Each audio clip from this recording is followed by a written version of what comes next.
so in love with you.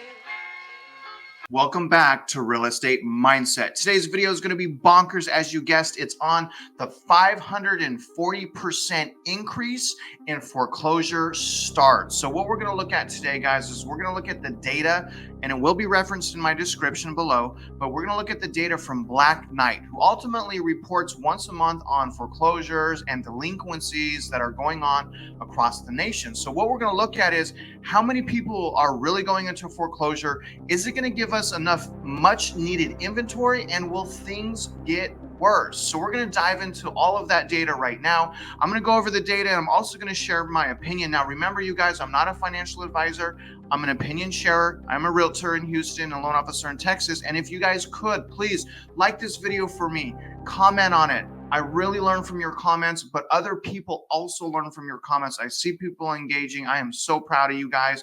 But also subscribe to my channel if you haven't already, and I would definitely appreciate that. Now we're going to get started on foreclosures right now, and I believe that's a really, really important subject because I believe essentially from here on out, things are only going to get worse, and it's going to give us more inventory, which again is really, really needed in this market. I'm not saying I want people to go broke or to be homeless. I'm not saying that at all, but this is data that we really are going to need to sit back and analyze and watch so that we can see and monitor the health of our housing market. Let's get started right now. Okay, guys, as you can see now, this is from Black Knight. Here's their February numbers. So they're about a month to 5 weeks behind. But as you can see here, and this is really what I'm looking at the delinquency rate, right? The delinquency rate is essentially a forward-looking trend of people that can potentially go into foreclosure. So the month over this, and this is all month over month, just so you guys know. So the delinquency rate is up by 1.8%. And I suspect that this number is only going to go up from here on out because, again, inflation, school loans, EIDL loans, and a potential recession. But month over month, 1.8%. Any raise in that number is not good, essentially not good for homeowners, but for home buyers, that may mean more inventory. I don't like to see this. I don't want people to get hurt, but it's up 1.8%. But here's what's interesting. Even though foreclosure starts are up 540% year over year, they're down 24% month over month. So that's kind of good news if you're struggling, for struggling homeowners. It's also, an indication that even though it's down 24%, we're still going to get an influx of foreclosures to the market. But month over month, foreclosures are actually down 24%. Now, this number is also interesting. Prepayment activity is down 11%. Essentially, what that's referring to, guys, is refinancing. So essentially, guys, what all of this is meaning is people are refinancing a lot less, down 11%, because obviously rates have gone up and they're not 2 and 3% anymore. And I really hope that if you had a chance to refinance to get a 2 or 3%, I hope you did it. I did. I have a 2.125 on my home, and I absolutely love it. Obviously, delinquency rate up 1.8%. Foreclosure starts down 24%. Now, again, that's month over month. So overall, it's a little bit mixed. Again, I see the delinquency rate going up from here on out because, quite frankly, it's getting a lot more expensive to live. And some of the factors of things going up haven't even started yet, like the school loans and EIDL loans and property taxes and things like that. Now, let's go to a map of the United States just to kind of go over state by state to see what percentage of people, of homeowners, are actually in delinquency status. Let's see this map right now. Okay, guys, again, this is from Black Knight. I suggest that anyone that wants to monitor delinquencies and foreclosures go to Black Knight and look at their data. It's really good data, guys. Now, this is non-current rate by state, which is essentially meaning that the homeowner's in delinquency, right? They're not current on their mortgage. And if you see here, now here's my home state of Texas. I'm really surprised by 4.4% in Texas because Texas is comparatively, it's pretty affordable here. So I'm really surprised that 4.4% is non-current. That's a shocker to me. And I'm also really surprised that California is only 2.3%. I figured California would be higher because it's super expensive to live on the West Coast, specifically California. I don't know how you guys do it. My heart goes out to you. Actually, I'm from Southern California, so I know the pain of being, of living there and having things overpriced. But look at these states here, Louisiana, look at these states right here, 6.8%, 7%, 5.2%. Florida, which is a very big migration state, 3.9%. The East Coast is honestly, it's not in as bad shape as I thought, 3.6, 4.1, 4.6. So the East Coast is actually doing so, pretty good so far. But these southern states right here, for some reason, it's actually a lot of people are going into delinquency status. I'm again really surprised by that, you guys. The only thing that I can think of, because again, those are a little bit more affordable places to live generally. The only thing I can think of is the lack of a job market, right? It's probably not as good a job market as, say, Texas. Texas has a really solid job market, especially Austin.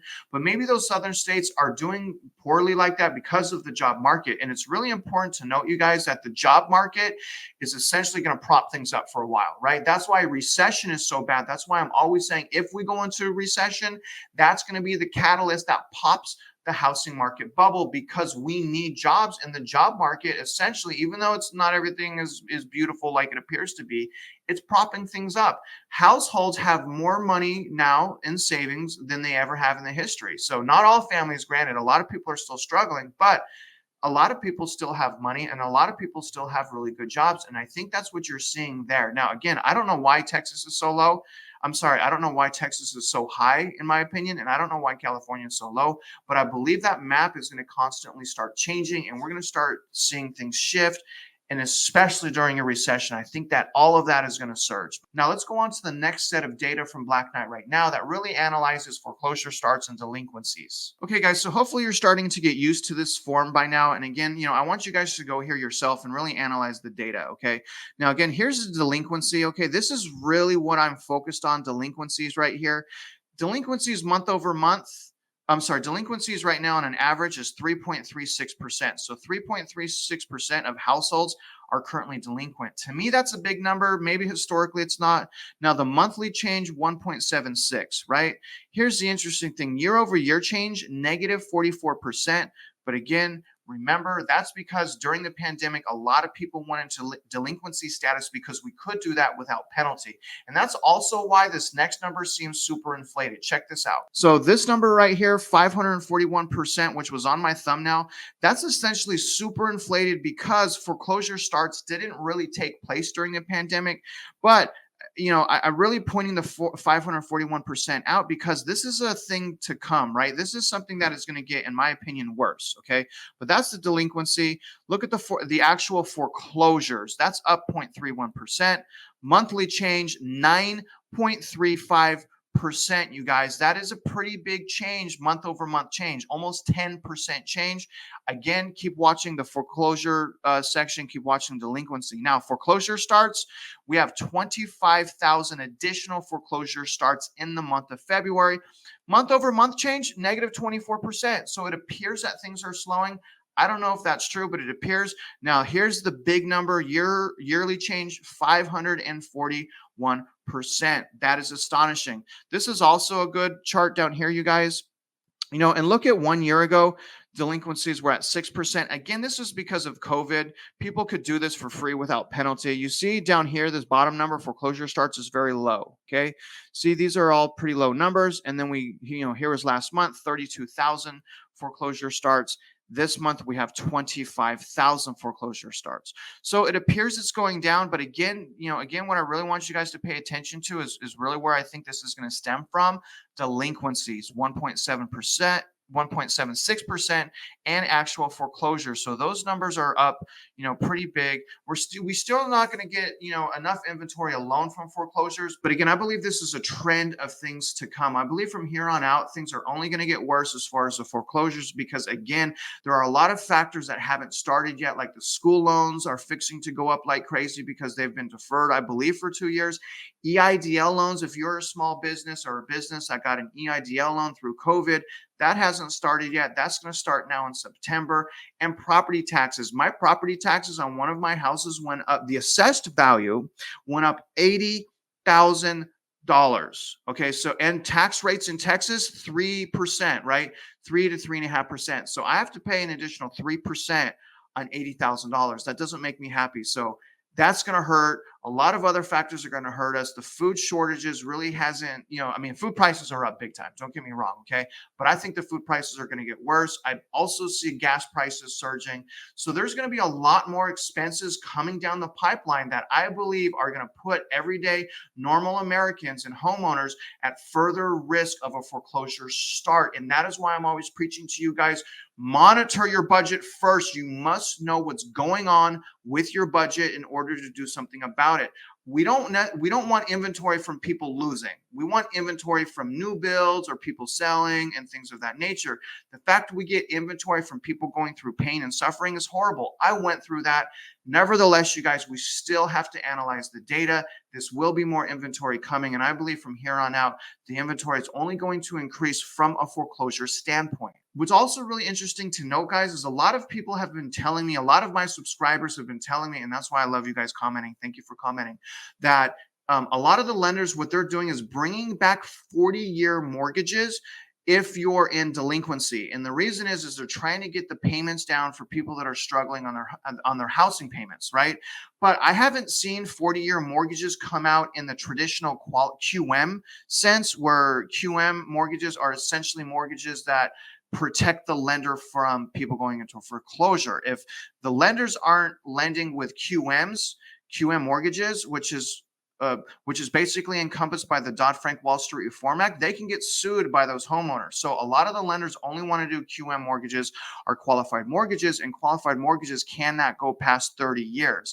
So as far as the 30-year fixed, as far as 40 years hitting the origination market, I don't see that happening, guys. It has started with foreclosures and delinquencies, but I don't see that happening in the origination side because it's written into law that we can't do that. So unless there's a law change, I don't see interest only coming back. I don't see 40-year coming back. I think we're going to be stuck with very tight lending restrictions, and they've been like this for maybe 10 years. So again, I think things are just getting back to normal, but I do think that we are fixing to be hurt with an influx of payments and increased expenses. Again, you guys, you got to budget right. Now, here's something to think about, right? The job market is essentially propping everything up. So if we go into a recession, which I do believe we will go into a recession because the 2 and the 10 have inverted, and historically the 2 and the 10 inversion has led and predicted, because it's an indicator. So the 2 and the 10 is an indicator of a recession.